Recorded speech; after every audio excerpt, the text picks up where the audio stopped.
오늘 주신 하나님 말씀입니다. 사도행전 19장 11절부터 22절 말씀입니다. 사도행전 19장 11절부터 22절입니다. 하나님이 바울의 손으로 놀라운 능력을 행하게 하시니 심지어 사람들이 바울의 몸에서 손수건이나 앞치마를 가져다가 병든 사람에게 얹으면 그 병이 떠나고 악기도 나가더라. 이에 돌아다니며 마술하는 어떤 유대인들이 시험 삼아 악기 들린 자들에게 주 예수의 이름을 불러 말하되 내가 바울이 전파하는 예수를 의지하여 너에게 명하노라 하더라.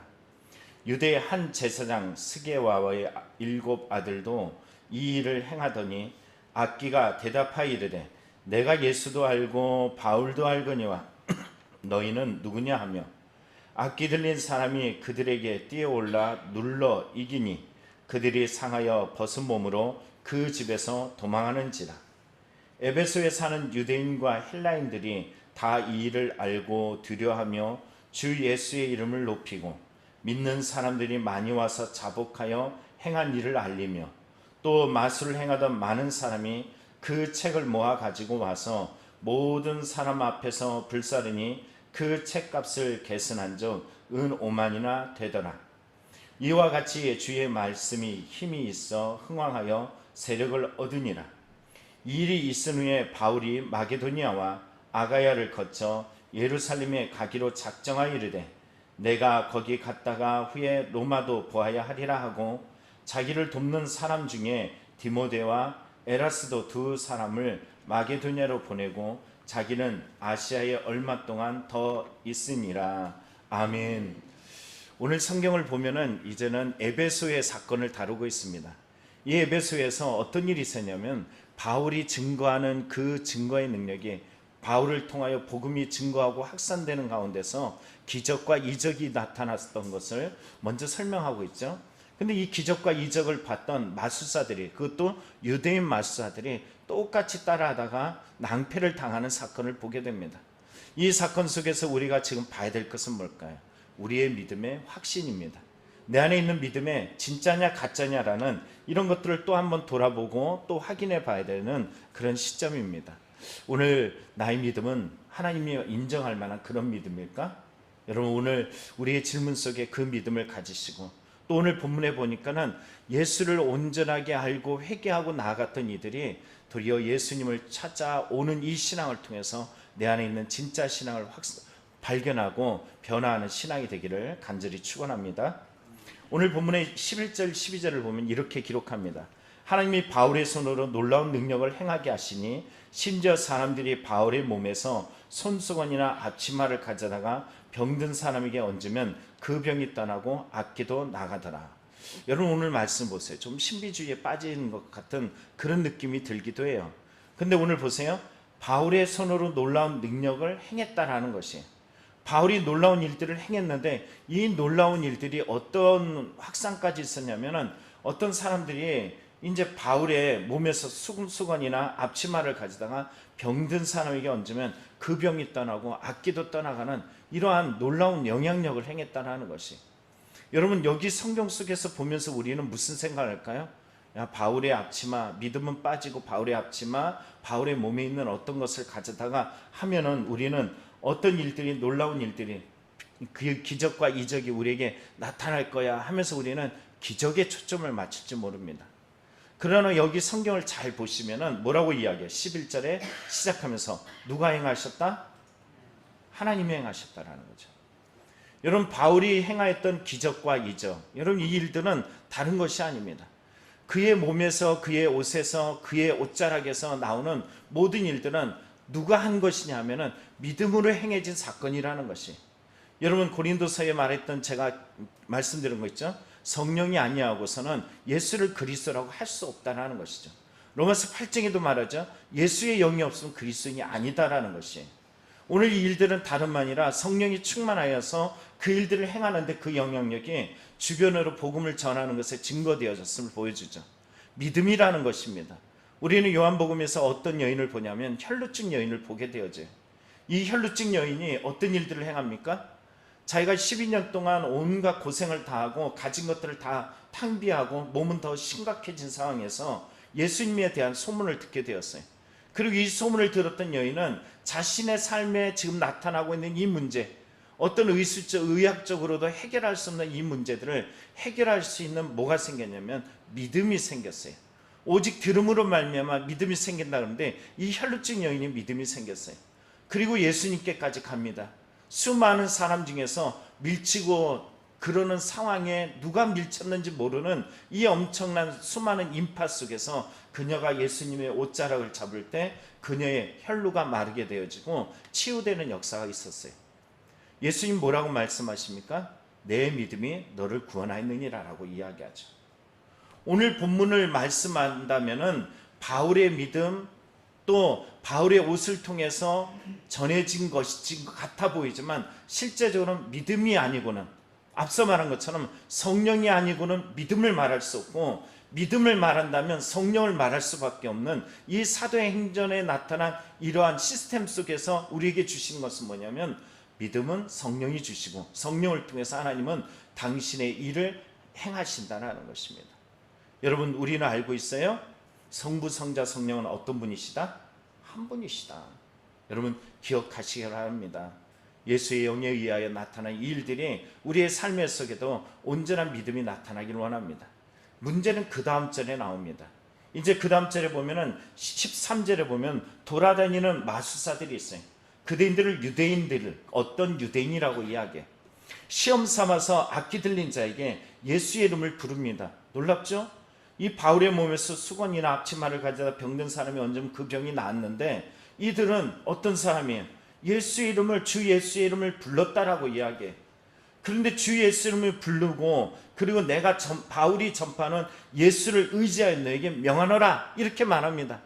이 사람들 중에 누구를 말하냐면은 유대인의 한 제사장, 14절에 말하죠. 스게와의 아들, 7 아들 이렇게 말합니다. 이러한 이들이 예수의 이름을 거론하고 바울이 전한 그 예수의 이름을 말하고 있어요. 그런데 어떤 일이 있냐면은 악기가 뭐라고 이야기해요? 자, 15절을 한번 읽어봅니다. 시작. 악기가 대답하여 이르되 내가 예수도 알고 바울도 알거냐 너희는 누구냐? 예수 이름을 부르고 있는데 여러분, 악기가 반응하고 있어요. 야, 난 바울도 알고 예수도 아는데 넌 누구냐? 여러분, 어떤 의미일까요? 안다는 의미는 어떤 의미예요? 나는 바울도 두려워하고 예수도 두려워해. 그 안에 있는 성령님을 통해서 역사하시는 이 은혜들, 이것들을 내가 알고 있기에 두려워라고 말합니다. 분명하게 알고 있어요. 귀신은 하나님을 알아요. 예수 그리스도가 하나님의 아들인 것을 알았어요. 그리고 증거하는 바울을, 여러분 빌립보에서 귀신 돌린 그 여종이 뭐라 그래요? 하나님의 복음을 증거하는 바로 그 바울을 알아봤어요. 분명해요. 악기들은, 어둠의 영들은 진짜와 가짜를 구분할 수 있습니다. 근데 이 구분 시점에서 우리에게도 알 수 있는 내용이 있습니다.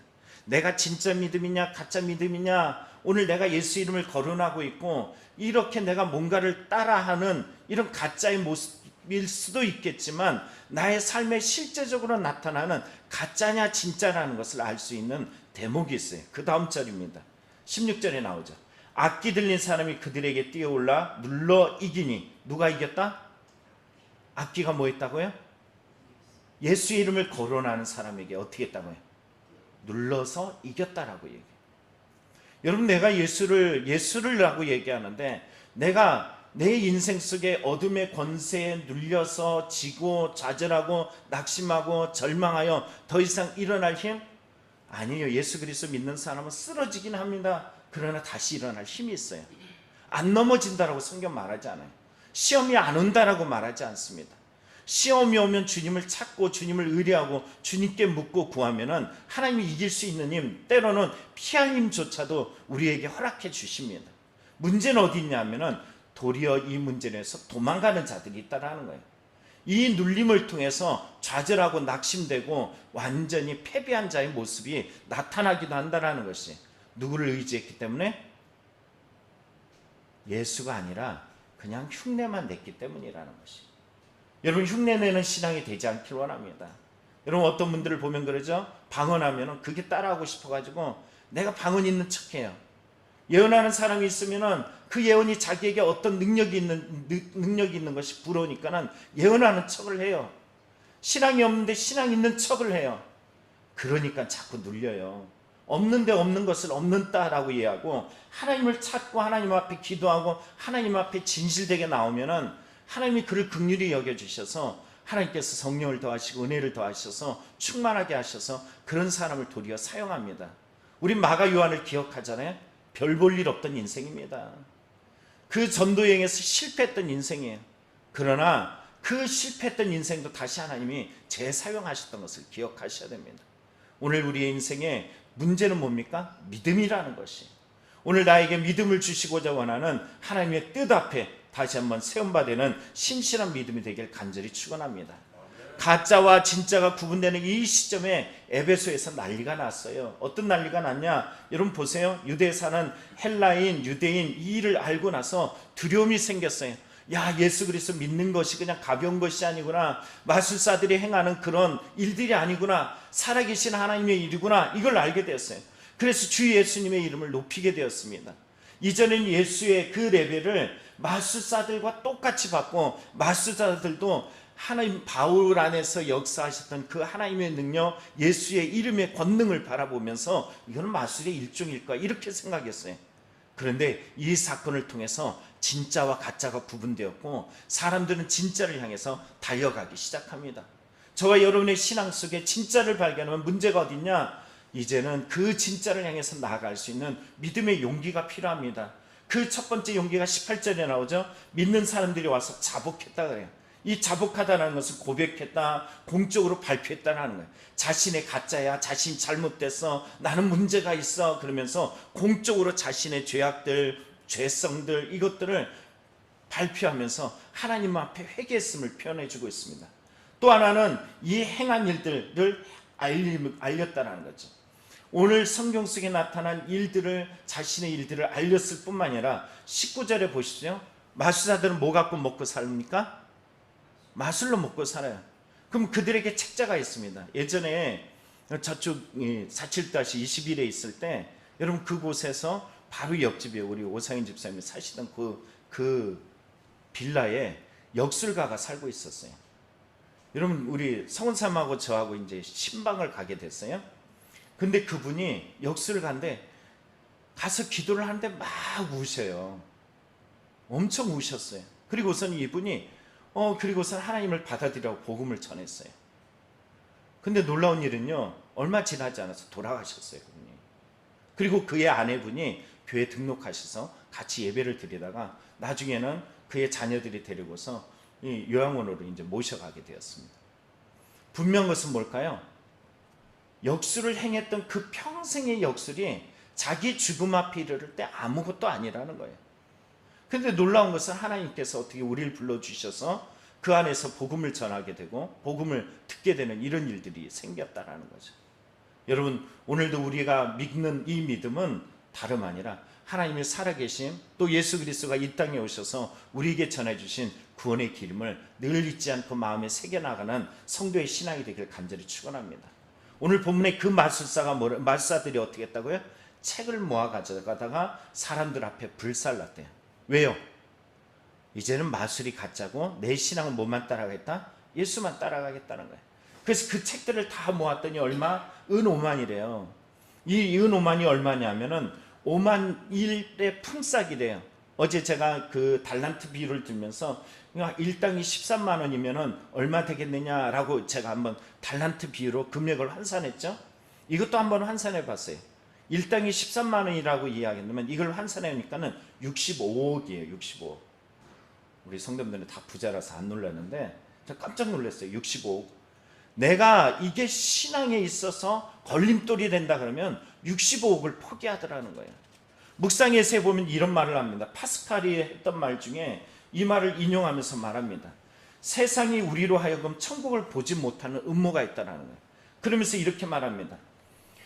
아침에 눈을 뜨면서부터 밤늦게까지 침대에 누울 때까지 직장일, 사업, 쇼핑, 스포츠, 영화, 오락, 컴퓨터, 건강, 돈, 땅과 같은 이야기에 정신을 쏟아 만들게 한대요.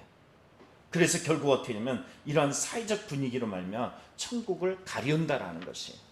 여러분 이 마술사들도 예수를 보기 위해서 자신의 생업 같은 이것들을 버렸어요. 왜? 구원의 걸림이 되니까. 오늘 우리 안에 진짜 예수를 발견했다 그러면 나의 길이 보여집니다. 나의 삶이 보여집니다. 여러분의 삶에 예수를 향해 나아갈 수 있는 믿음의 용기, 믿음의 신앙, 믿음의 결단이 내가 들어올리는 신앙의 힘이에요. 왜요? 중력이라는 건 뭐죠? 누르는 힘이잖아요. 들어올리는 걸 뭐라 그래요? 힘이라 그래요. 신앙의 힘은 여기 있습니다. 나의 인생의 고난, 절망, 어려운 문제, 수많은 나를 누르는 문제들 앞에서 내가 어떻게 반응하느냐, 그게 바로 곧 신앙의 힘입니다. 오늘 그 믿음의 능력이 저와 여러분의 삶, 오늘도 사도행전적 삶을 살아가기 위해서 복음 앞에 살아가는 저와 여러분 안에 이 능력이 나타나기를 간절히 축원합니다. 기도하겠습니다.